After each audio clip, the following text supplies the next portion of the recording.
You can't be serious, man. You cannot be serious. Scott Show, this is your chance to shine. You're the sports contributor here. No, I'm not. You're not? I struggle when it comes to sport. So that's general you're struggling and sport. Yeah, and sport. I just struggle Makes in me life. wonder why you're here. Life. Yes, I struggle in life, full stop. 2 migraines, one yesterday and one today. Migraine? Don't you suffer from migraines? No. Well, they're shits. If you want to try one, try one. Where do you get migraines from, Donald? When I relax. When you relax? When I relax, I get a migraine. That's just so illogical, mate. It's not illogical. I went and saw a specialist who suffered exactly the same thing as what I did. She could work for 6 weeks at a time, and she just had to take a break. Well, anyhow, sports on. And get a migraine. And she got a migraine for the first week, and then the next week she enjoyed herself. But she worked it, and I paid a lot of money, and the advice was get in contact with your body. Wow. So just a couple of cricket things I noticed during the week. It might have been earlier, but Don Bradman's baggy green. Did you see that? It was up for auction. Don Bradman, the great Don Bradman. It sold for $300,000, which pales a bit when you consider Shane Warne's baggy green sold for $1 million. Do you remember that?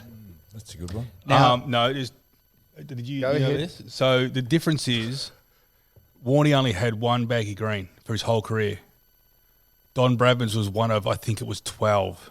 I think it was 12. If it wasn't 12, it was 14. Why would Shane have only had one? Because he just didn't wear. He didn't wear one very often, and He didn't wear it often? No, he very rarely wore it. He only used to wear it. Remember when they used to wear it on the first? Was it the first session when they would of each innings? They would always wear it. That was their rule. Oh, right. Something like that. Anyway, don't hold me to that.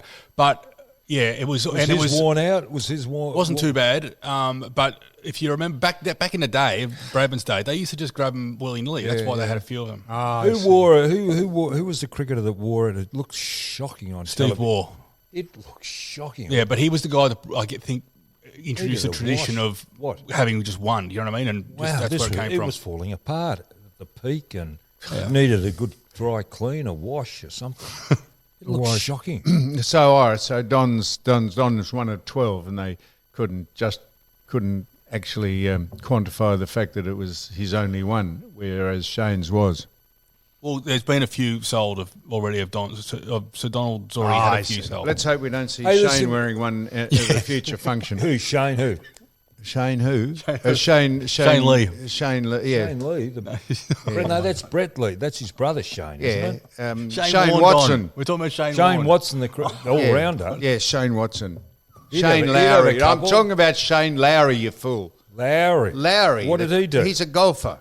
What do you mean, what Shane? We're talking about Shane Warne's hat. Well, there's a number of Shanes. Well, we were only talking about that Shane. Well, Shane Warne and Don... Shane Crawford, it could be Shane, as you said, Shane But why would Shane Crawford have a baggy green cap? Now, come on. Talking about cricket. Yes. Did you ever play cricket? Not really. Not really. No, a bit like me. But I thought it was a gentleman's rule, and I'd like to know when it changed, that you didn't bowl short pitch balls to tail enders.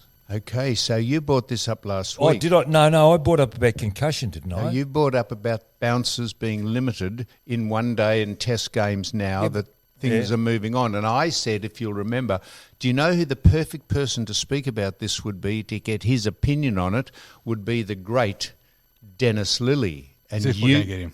What? As if we'll get him. That's right, and the Rocket said, or you said, as if Dennis Lilly would come on. Now, I don't know if he'll come on, but we're going to ring him at the end of this and see if he will answer the phone. And you can ask him. I think I've got a pair of his shoes, boots at home, those... steel blue. Yeah, that's them.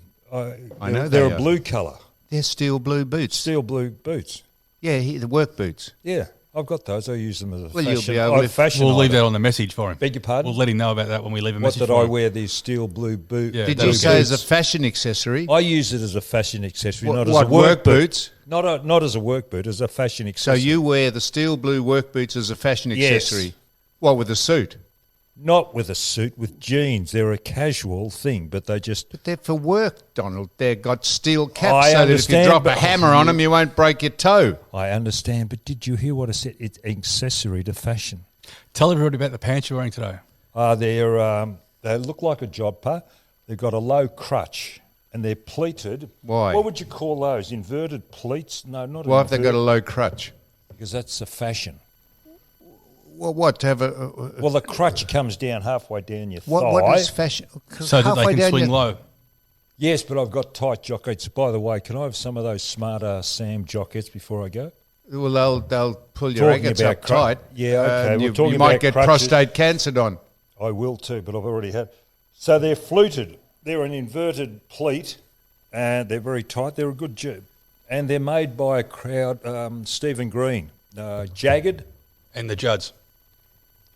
Yeah, but I think Stephen Green's the man. Yeah. And the So Judds. they've They're got a very low sports bars. crutch. You're saying a low crutch is a fashion item. It's a fashion God, item. people are it's simple. A tracksuit. You talk about Twitter. It's pleated at the knee and at the thigh. You're Can talking you see about the pleats? people being simple-minded, being on Twitter. Why would having a low crutch where your fly is down by the inside of your knees? There's no fly in it. They're a track pant. Well, why would the crutch be hanging down to the Just fashionable. It's not fashion. It's just dumbass people buying the latest thing that comes up just to keep manufacturers in the luxury they're accustomed to. It's nonsense. It's bullshit. What'd you pay? Nothing. Oh, well, gee, you're not contributing. Why? You're just on the handout, are you? Why didn't you pay anything for them? What? You're on the bot. It's like the steel blue boots. Did you mow his lawn? The steel cat blue boots. Yes. What? Just like the smart ass Sam Jockettes. Yeah, that I give you. Yes. Well, I and paid the, for and them. the Jeep jacket you're wearing? The Jeep Jack, yes, that's a freebie. Yeah. Why? So how'd you get the boots for nothing? Or What how'd boots? you get the crutchless pants? I don't know. Oh, jeez, that phone. You talk about me on the phone. Who is it? The wife. The wife. She's got to go home. He's under the thumb. I'm doing the podcast. You're on air. Bring home milk. What? Oh, bring home the milk. Oh, well, You will have to ring me. What do you want? What do you want to know? Come on, now that you're on the PO box. I won't give that over. Yes. This is oh God, he's changed, hasn't he? Absolutely. He really has. Yeah, he's changed. He really God. has. I said this to him the other day in the car. I reckon it's a Have you grandchildren. been watching the America's No, Cup? it's the grandchildren have changed you. There's a softer side. Have you been watching the America's Cup? Sport, this is. Yachts. Yeah, yachts. Is it on? It's on. That's why I've been watching it. I'm Where reporting is to it? you. It's in New Zealand, Auckland. They are the holders of the America's Cup. And they've got these yachts which are unbelievable. They're not like conventional yachts. They're foils. Now, hang on. Explain. When I took an interest in it, it was these. Yes, proper boats. conventional yachts. So what do they drive? What do they? They sail are now just flat. They look like fighter jets, and they have grinders. This is not a thing that you get on Twitter and try and match up partners with. They are grinders which... Are you on Grindr, Don? What's Grinder? No, that's right, Don. It's a matchmaking service. Or you Grindr? Can, or you can get on the gay one. What's That's it Grindr. called? Is that Grindr? That's Grindr. What's the other one then? Tinder. Oh, Tinder. And then there's your one, Minder. Minder? Yeah, What's Minder? For old Minders. people. Sorry? It's for old people. Minders for anyone that's got heart and lungs and is standing erect. You can have a crack at anyone. Now, Don, listen to me. The grinders are the people who trim the sails, and you Yeah, might. but they had grinders on the big Right. boats. So I'm just explaining. So above deck they use the grinders. That's humans, Yes. and underneath the deck they have these. They have these fins that come out, and when they tack, one fin retracts and the other one stays in the water, and they're operated by batteries. Has that not taken away the whole idea of sailing, where you have yachtsmen operating the equipment, but they've got batteries now operating? They're semi-mechanical. They're a bit like F1 cars. Can I ask you a question? And they go at twice the speed of the wind, which is extraordinary. If it's blowing 20 knots, they can sail at 40 knots. Can I ask you a question? They're called 12 metre. I think they used to be 12 metre. I'm not So sure. how do they calculate a 12 metre boat? How are these Well, they measure it from its front to its back. Do they? You sure? No, I'm not. How else would you measure it? It wouldn't be anything to do with sail area? I'm not sure, Because Donald. but the sails now, you remember when they used to pull the sails down and let out a spinnaker, that big balloon? Yes. Well, now they just have two sails. They never move. They just alter marginally. It is extraordinary. The technology, and the hull of the boat is never in the water. It's on one fin and the rudder, and the rest of it is out of the water. How many people sail? How many sailors? I think there's about 8 on. It's about 15. I think Are there's they dangerous? No, they're not dangerous, but going at that speed and with only that much in the water. No, well, they hover above the water. It's extraordinary. And if you're a traditional yachtsman, you'll think, oh wow, but it is amazing. And the real America's Cup. These are the preliminaries and the qualifiers. The real America's Cup is sailed in March of next year in Auckland, and England or Britain, Italy, New Zealand, America, and one other, I think, are in it. France. I think France are in it, Donald. It is a multi-billion-dollar sport. It's extraordinary. But I'm wondering why they allowed mechanical devices to be used in the yachts. But maybe this is the way of the world, Donald, that's why Formula One is using batteries as well as engines. Maybe that's why. Now, is it Stephen Wells? Is he something to do with Geelong? Geelong, he's the recruiting manager. Right, well, they've sent him over, I'm told, to Harvard, or you know Cookie that? No, I'm just thinking Yes, that would make Cookie sense. goes over there. And Chris Scott went over. To the business school, yeah. Yes, Chris Scott went over. Yeah. And so did What for, please? Not knocking it, well, just asking well, what Brian for. Cook goes across, so I suppose what the boss does. For the management rest training. do. Beg your For pardon? management training. Yes, no, that's what it is. What would Chris Scott, the coach, and Stephen Wells, the... Well, one manages a list, the other one manages a playing group. I mean, that's a business, that's an organisation. No, I'm trying I think it'd be fantastic. I'm not knocking it, I'm trying to comprehend it.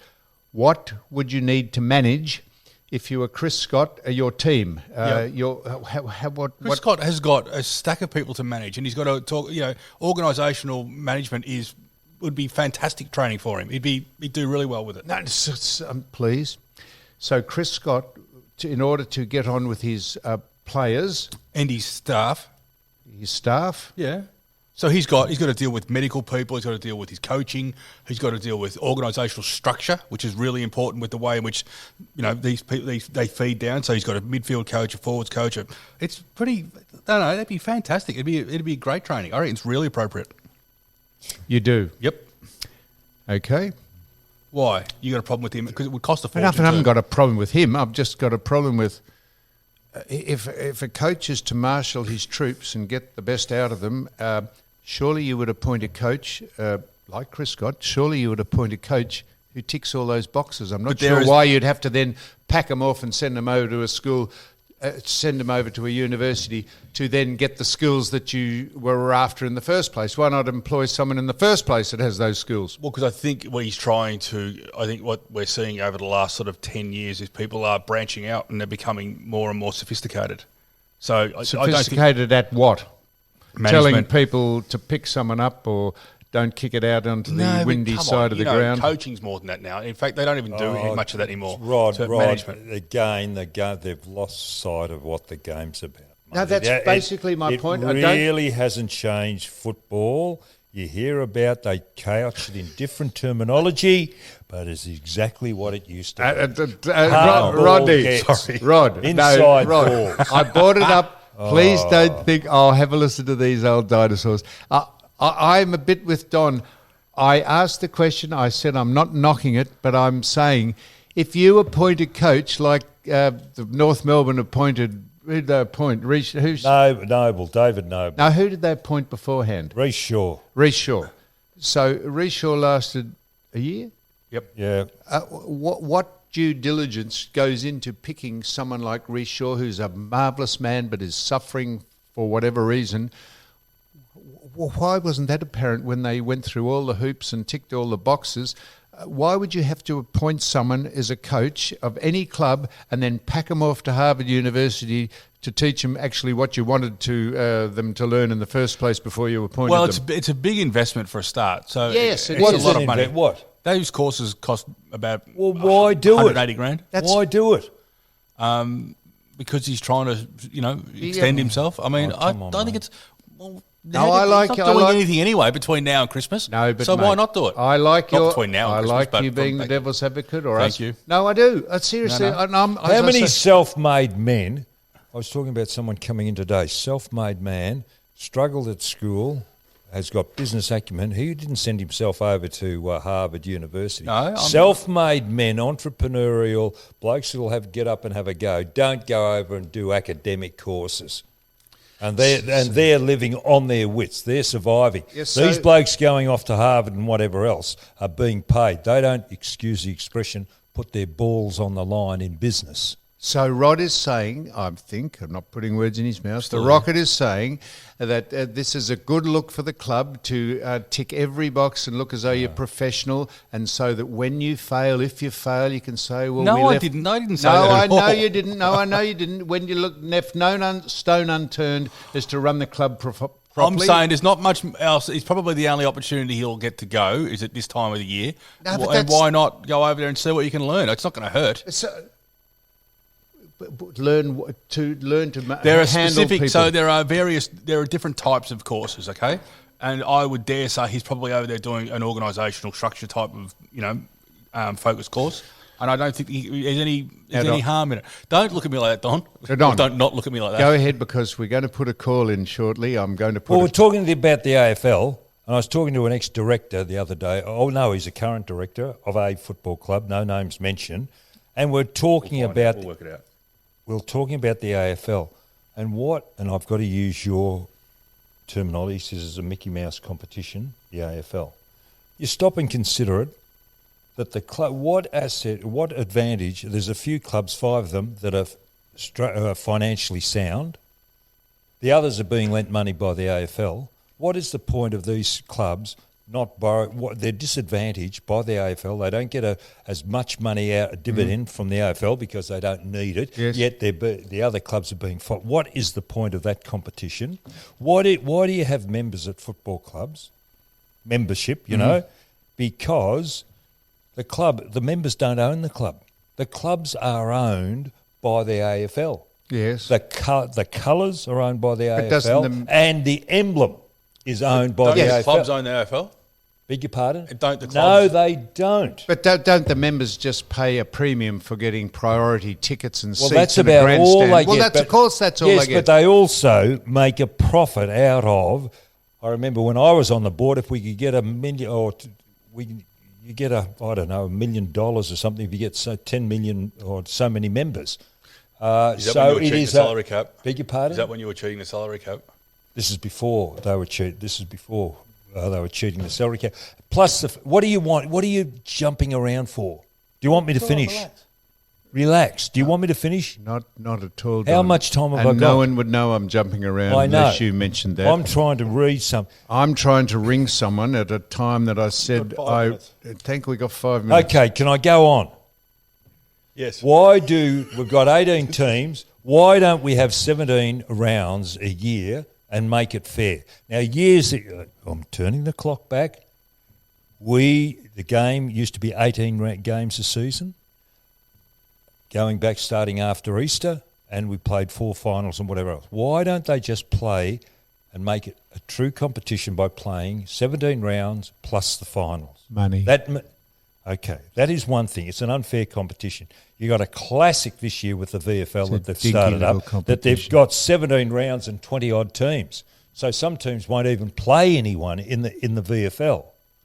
And they're talking about shorter quarters and whatever else and how taxing the game is. If they were to shorten the season, it'd take less off the players. Now, players never had stress injuries in the past because they had a couple of months off to allow the body to recover, then started pre-season, played 17 rounds of football, and your body had time to recover. Now players are training nearly 12 months. They have 6-8 weeks off, but they're still training. I think and the Christmas spirit has ramped you up, Don. You've just come with both guns firing. This is extraordinary stuff.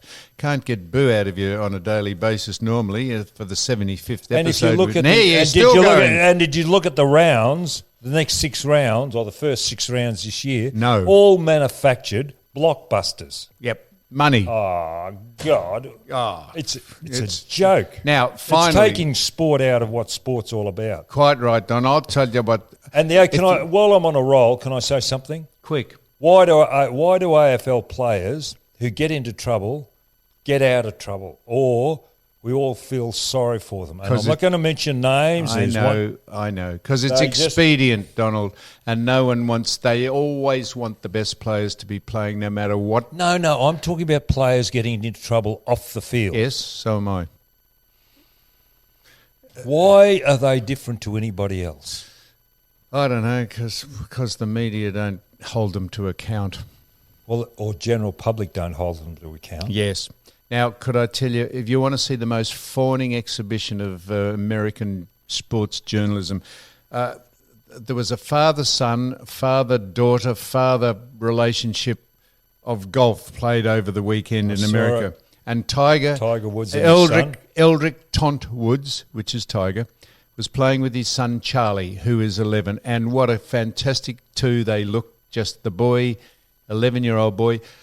You would reckon no one else was playing. There were great names playing, all the others with their sons. They only concentrated on Tiger and Charlie. They interviewed them after the game, not Charlie. They interviewed Tiger. They tried to get Tiger to cry by saying, "Is it great now that you've gathered your son in and he's under your wing?" And Tiger said, "Yeah, it's fantastic." They asked him 800 different ways to try and get him to choke up. They couldn't have given a stuff about anyone else talk about fawning.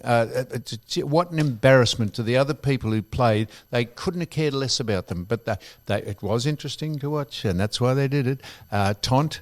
Eldrick Tont. The fellow that won it was a current player and played with his father. Yes, that's a great effort by the father, isn't it? Yes. If I can't think of his name, he's the number 2 golfer in the world. Gee, here's a senior moment, Donald. I know this man so well. Speaking of senior moments, while you're thinking of that, I said to him... hang on, talking about senior, do you get many... Or you wouldn't get them. Do you get many senior moments? Yeah, I've got one now. I can't think of the golfer. I said to him, "How was John Daly's son playing golf with a dart hanging out of his gob?" And he goes, "Was he?" Yeah. Hey, he's playing with a dart out. No, he was joking. We're going now. What was the name of the person? Hang on, I'm trying to find it. Oh, come on, the number 2. Oh, look, I know them. Not Chris. Gee, that's pathetic.